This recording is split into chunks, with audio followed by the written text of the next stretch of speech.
Hello, magandang gabi sa inyo lahat. So, meron muna tayong i-entertain na mga sinend sa ating link, no? Una, dito kay Ma'am Zinaida Gulinaw Francisco. Shout out, Ma'am! Shout out po sa inyo, Ma'am. So, dalawa yung link na na pinasa niya sa akin. Pero same concept, same topic, yung napagkamalang aswang na pinatay, 'di ba? At the past, napag-usapan na natin ito yung mga napapagbintangan na aswang, 'di ba? Meron dito sa Pinoy Crime Stories, tapos ito yung sa Wish Ko Lang. Napanood ko sa may Pinoy Crime Stories, 'di ba? Typical 'yun na yung pinatay niya yung pinatay niya pinatay ng sarili niyang apo, yung lolo. Na na tayo na balita na ito before 'Di ba? Ang theory diyan nagda-drugs yung minsan kasi alam niyo mga men, nagiging palusot na lang yan ng mga addict Actually, hindi naman talaga sila nagsisinungaling pagka sinabi nila na na yung pinatay nila nag-transform na aswang. Kasi addict nga sila May may effect yung drug sa utak nila na pwede silang mag-hallucinate. Kaya minsan napapansin nyo, hindi pwedeng gamitin ang lie detector test sa korte. Isa sa mga reason hindi naman sinabi ko yun lang ang reason, pero isa sa mga reason kasi ganyan. Pag nakadrugs ka at napatay mo yung isang tao, pag nilay detector test ka at sinabi mo na aswang mo yung napatay mo, pwede mong pwedeng maging totoo yung sinasabi mo Kasi nakita mo naman talaga naging aswang siya Kaya lang, yung nakita mo na yon, produkto yun ng pagkahay mo. Hindi ka talaga nagsisinungaling nun. Nakita mong aswang yung lolo mo, 'di ba? Kaya ko po siya tinaga kasi tinubuan na ng pangil Yung pala addict pala, high na high. 'Di ba? Kaya kahit ilay detector test mo yun nga, hindi siya a-appear na nagsisinungaling kasi 'di ba? Yung utak niya talaga yun yung nakita. Then ito, tingnan nga natin tong case na to. Yung napagkamalang aswang ng mga kapitbahay daw. Tingnan nga natin to mga men. Ano ba to? Kapuso Rewind. So kailan ba ito na 2 years ago to na-upload 2022. So tingnan natin to mga men. Pero I think beyond po del Kapuso Rewind to Gina! Gina! Gina! Simon Confiado Ano nangyari? Napanood ko yung bagong trailer nung yung kay Pepsi Paloma. Ang galing ni Mon Confiado doon. 'Di ba? Itong taong to, magaling na aktor to Yung si Mon Confiado, kaya lang hindi siya kasing level ng kasikatan nila yung mga nila Vilma Santos, nila 'di ba laging papel kasi nito dati, laging driver, 'di ba? Pero magaling siyang aktor. Hindi lang siya nabigyan ng chance na umangat yung pagkasikat niya. I mean, sikat naman siya pero yung sa status nila Gabby Concepcion, nila Dingdong Dantes, di ba? Sino gumawa nito? Sino gumawa nito sa kapatid ko? Sino pumatay sa'yo, Gina? Mayet, Patayin ko pumatay sa'yo! mukhang tama yung sinabi mong aswang nga Parang may aswang nga dito sa atin.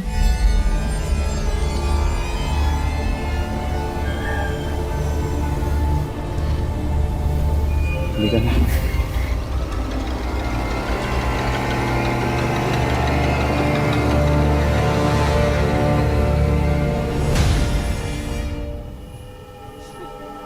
Hindi pala ito. May tao ba dyan? Akala ko parang documentary, parang lang pala ito, yung reenactment, no? May interview ba dito? Hindi So, base doon sa nangyari. Hindi ako natatakot sa'yo. Subukan mo lumapit, kundi papatayin kita!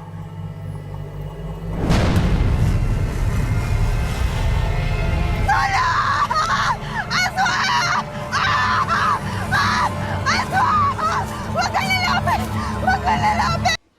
kadalasan na nakikita kong problem sa mga province, ito kasi base to sa accounts ng ng mga nandoon eh.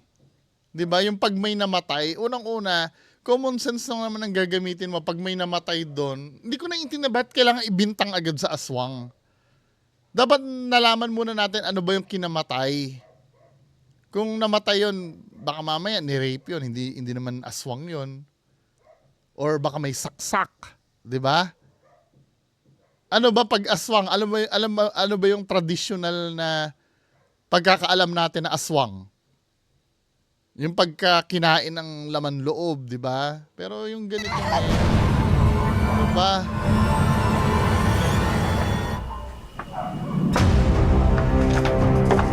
Nay!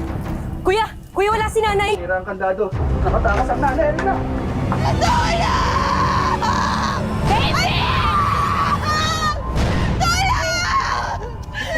Tama na po. Sabi ko na nga ba, aswang yan nanay nyo! Kayo ang mga salad dito! Hindi naman po yan totoo, Aling Mayit. Pasensya na po talaga. Hindi po kasi alam ng nanay namin yung ginagawa niya. Pasensya na po. Baby! Nanay! Tama na! Aswang! Tulang aswang! May ganun, no?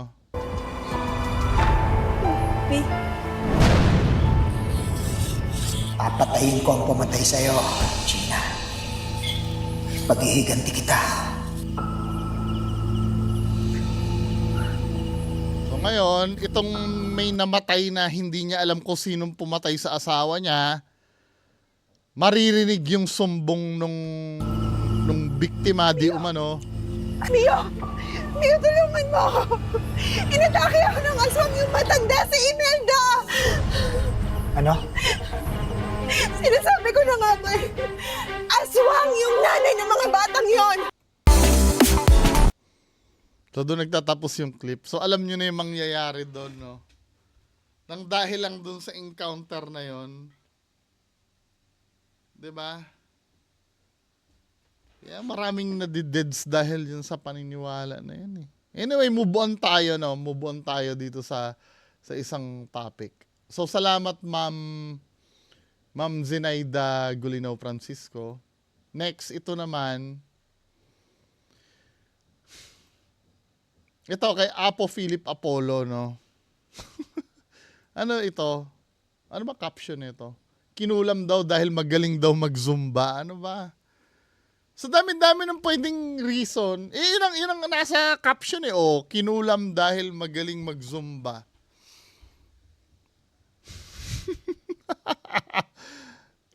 pwede ka namang kulamin dahil siguro na inaway mo, di ba? Or nainggit sa'yo, or may mga mas malalalim pa na reason, pero dahil magaling ka mag-zumba, men, ano ba yung dahilan na yon? Ano kiniingita mo dyan? Ha? Ang galing siya sumayaw. Magaling sumayaw! Saan mo nakikita nagsasayaw si madam? Zumba. Sa Zumba! Ang ginistrap ko siya sa ano.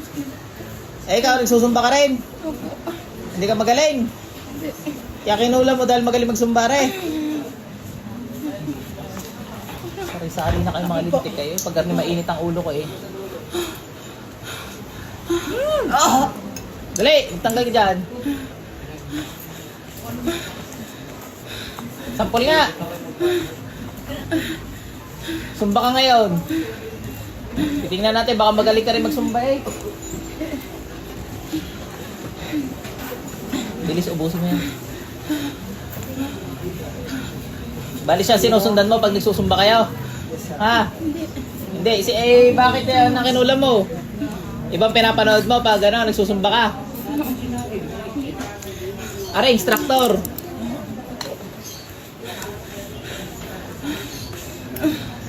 Ilan taong ka naman kukulang pa? Ha? Sagot, ilan taong ka na? Ilan taong ka na? Ilan taong ka na? Ilan taong ka na? 58! 58. Tanggal ka din yan, tintik ka. Nakakagalaw ka pa ng ayos? Ha? Anong paborito mong tugtog sa Zumba? Ha? Ano nga paborito mong tugtog sa Zumba? Ano nga? Ayoko na. Anong paborito mong tugtog ng Zumba? Bilisan mo. Busin mo lahat yan, bilis. Wala na po.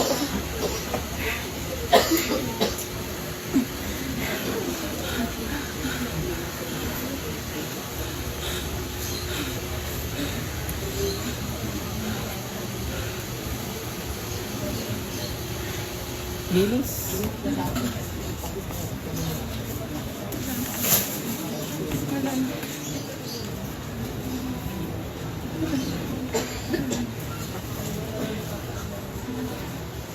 Sampol muna, dali. Balye, balye, balye, balye. Dali! Babalyahin kita eh. Listen mo! Hindi mo pinagsusumbay tao, gayon. Ha? Sino kasama ni madam? Ako po, susumba ka din? Yes? Ah! Zumba queen pala to eh. Pagsasampulin natin mamaya. Ano po? Listen mo! Wala na po.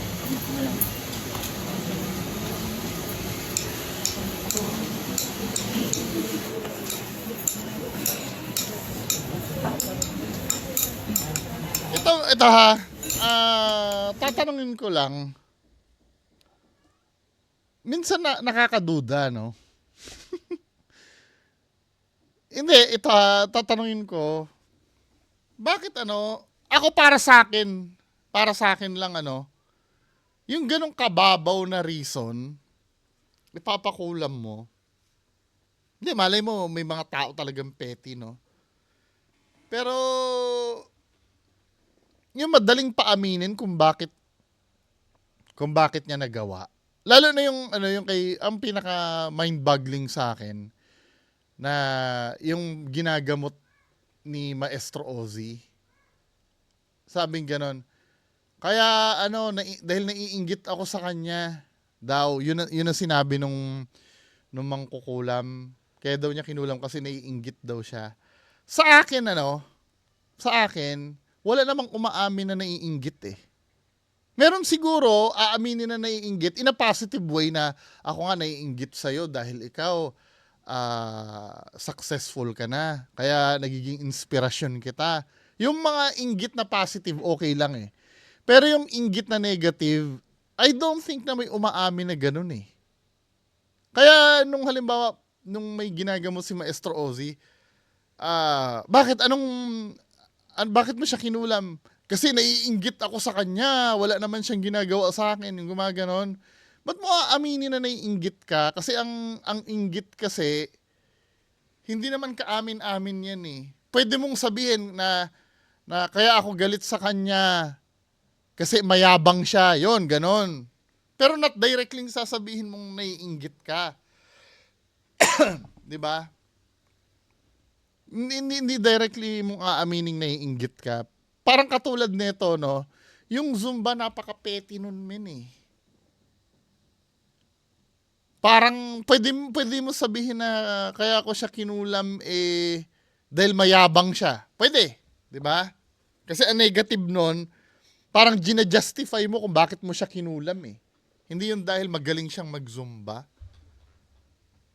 Parang napakababaw, men. Dahil magaling lang mag-Zumba yung tao. Ang pinagtataka ko naman dito, bakit feel din nung ginagamot niya magkasabwat ba sila? Hindi naman siguro, no? Kasi may kasama eh. Pero yung psychological side, hindi ko lang maintindihan kung paano sila napapasakay nung nanggagamot. Pero definitely sa akin Hindi kayo, bahala kayo, no? Ayoko na sabihin na hindi totoo, pero bahala kayo. Sa akin lang, yung part na nabababawan ako sa reason, 'Di ba? Okay lang sana kung sabi naman kukulam, may nagbayad kasi sa akin eh. Nakulamin siya eh. 'Di ba? Pero dahil sa Zumba, parang babaw naman nun, men. Yun ay galing kay Sir Mako Mako. 'Di ba? Sabi nga ng partida, nakaanting-anting pa yan pero nakulam pa rin. Sa bagay, nag-open sa akin ng ganyan si Maestro Ozzy. Yun nga, maestro na yun eh. Na-booking pa na namimeke habang ginagamot eh. Di ba? Yung mga style lang ng manggagamot, hindi ko lang mahuli-huli yung part na may mali dun sa logic, no? Dun sa logic nung kung paano sila ginagamot. May mali eh. Pero ang hindi ko lang mahuli-huli kung paano niya napapaparticipate itong mga taong ito na gawin yung maybe magic nga siguro. 'Di ba? Pero patuloy akong nagre-research kung ano yung explanation doon. 'Di ba? Hindi ko lang maintindihan yung logic nung nung yung nangyari eh. Or kung paano siya no, sorry, hindi, medyo lumilipad ko sa isip ko eh. Hindi ko lang maintindihan yung dahilan kung bakit niya napapaparticipate itong ginagamot niya. Pero yung logic nung sinasabi, mali. Or sobrang babaw. 'Di ba? Anyway, move on tayo. Ito naman pinasa ni Sir Noriel, no? Itong video. Lalaki naman pinagbabaril daw, himalang hindi raw siya tinabla ng bala. Ito malupitan ito, men. Isang binata mula Malita, Davao Occidental, binaril sa dibdib ng kanyang tiyuhin. Pero ang isang bala na Yung gano'n, no? Alam ko na ito. Pwede kasing, ito ha, hindi ko pa napapanood to, pero may theory na agad ako kung ano to. Alam niyo yung rubber bullet, yung parang anti-riot? Tingnan natin ha. Rubber bullet, hindi talaga siya, pero binabala siya sa tunay na barel. Ito ha, tingnan natin kung papasok yon.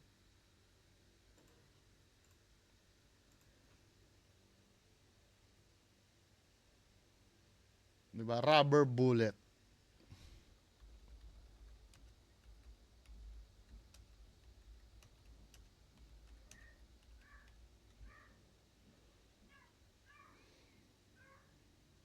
Anti-riot yan eh.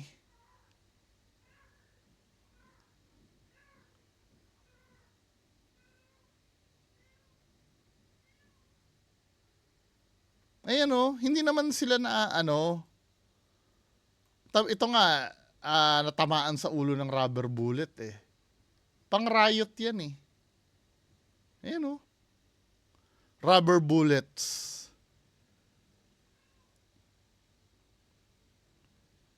Parang ito yung nangyari sa Jackass. Tinan mo ito, katulad nito, no? Yung sa Jackass naman sa puwet sila binaril eh. Hindi, baka maano tayo dito.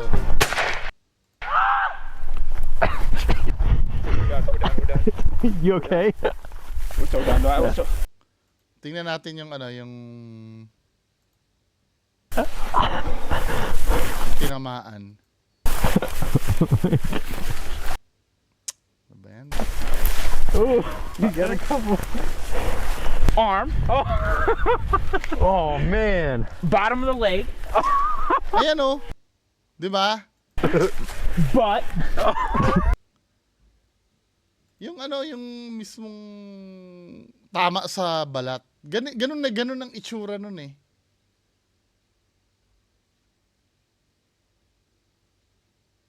Pang pang anti-riot ito, tong rubber bullet na to.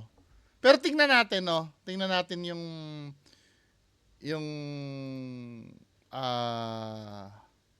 kung talaga rubber bullet yung ginamit. ng siyam na tama sa kanyang katawan. At nakagugulat na hindi ito tumagos sa kanyang dibdib. Sa katamanan na kali mo buginik, kasa, kadwa, katlo, kapat, kalima, kanong, kapito. Gara ako niya lago yung oras katagay ay da ako sinon. Kabi ko Pero ganito, let's say, siguro babagsak na naman tayo na may anting-anting to si kuya, no? Feeling ko dun babagsak eh. Pero ang tanong ko, bakit yung ibang may anting-anting pag binabarel, hindi bumabakas sa katawan? Di ba? siya bala wala amang Siya may pantal. Nagtataka ko bakit hindi siya tumalab. Parang kababalaghan. May mga taong hindi tinatabla ng bala kasi may anting-anting. Di ba? Kung anting-anting, sana wala ka rin gas-gas. Di ba? Kasi yung nakikita ko nagde-demonstrate niyan, walang walang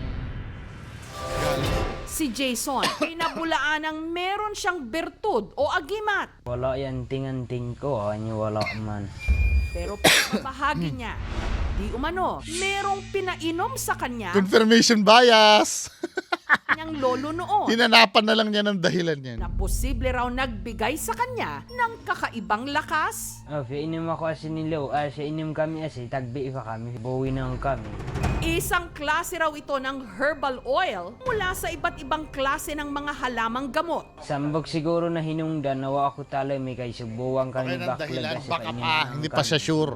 Yung paniniwala sa anting-anting nag-root siya sa pagta-transfer ng divine protection sa isang bagay at yung bagay na yun ginagamit ng mga tao para maprotektahan sila sa mga ibang bagay na makakasakit sa kanila.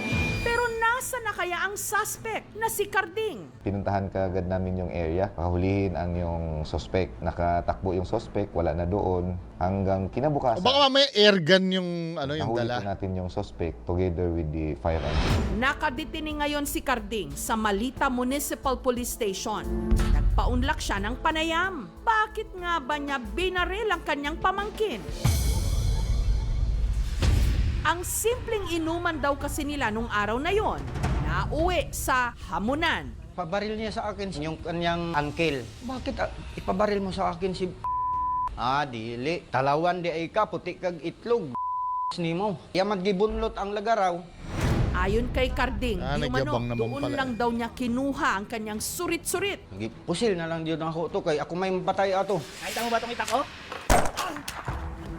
Kung wa siya magkuha patungkuan, lagaraw niya dito mapusilan siya. Wala ako tiba sa ito, diretso na nyo ako timbak. Inyadaman nyo ako sa pagtimbak na Galit talaga ako sa kanya sa ginawa niya sa akin kahit wala akong kasalanan. Hinamon mo daw eh. naway sala ako ka naman. Pero paano nangyaring mabababaw na sugat lang ang Rubber bullet or air gun? matapos siyang barilin ni Carding? Ang ginamit na baril, nakumpiska ng mga otoridad. Ito po yung baril na ginamit ng pagbaril sa victim po natin. Ayon sa inisyal na investigasyon ng PNP, ang baril na ito, isa sa mga sinaunang sandata ng ating mga ninuno. Nakipagsabayan sa mga rifle ng mga banyaga. Pero makeshift, armas na gawa lang sa bakal at kahoy. Idagdag pa na ang ginamit na bala ng surit-surit, mahinang klase raw talaga. Kaya hindi ito tumagos sa balat. Hindi. Ang bala na ginamit niya is gawa lang din niya. Ang ginamit niyang pulbura mismo na nasa Pulbura. Akala ko rubber bullet. Wait. Well, nagkakamali talaga tayo minsan. Yung splinter na ginamit, yung malaking baterya, yung dry cell. Kasi ang baril na yun ay intended for panghuli niya ng manok or panghuli niya ng ibon. Mahinang klaseng pero may pulbura pa rin. Nangyari dun sa biktima, isang putok lang nung surit-surit, 9 na bullets ang tumama. Parang shotgun type So yung ginamit na bala nun is backshot na may 9 na pellets. So gumawa rin siya ng homemade niya na sarili niyang bala na nagmimimik ng totoong bala ng shotgun. Kung malapit siya dun sa biktima, diretso yun sa katawan at sasabog yun sa loob. Ako po yung kasama ni Jason pumunta ng hospital. Na-shock yung doktor. Sabi ng doktor, linisin na lang natin ito kasi hindi naman malalim yung sugat. Superficial bullets wound ito. Hindi naman daw delikado yun. Nakasuhan po natin siya ng frustrated murder at the same time violation of RA 10591. Comprehensive law on firearms and ammunition. Tig-alagaan pa kuya kanak, katapusan tigtimbak. So, yun yung explanation, no? Hihingi na lang siguro ako. Mahinang klaseng baril. May ganun palang baril. Mahinang klase. Makeshift lang pala. Siguro kung nadamihan niya ng pulbura yun, deads siya, no? Well, so yun ang explanation, mga kababayan ko. So maraming salamat sa sa mga nag-request, sa mga nagsabi, maraming nag-request, maraming nagsasabi, sobrang creepy. Magandang gabi sa inyo lahat. Bye.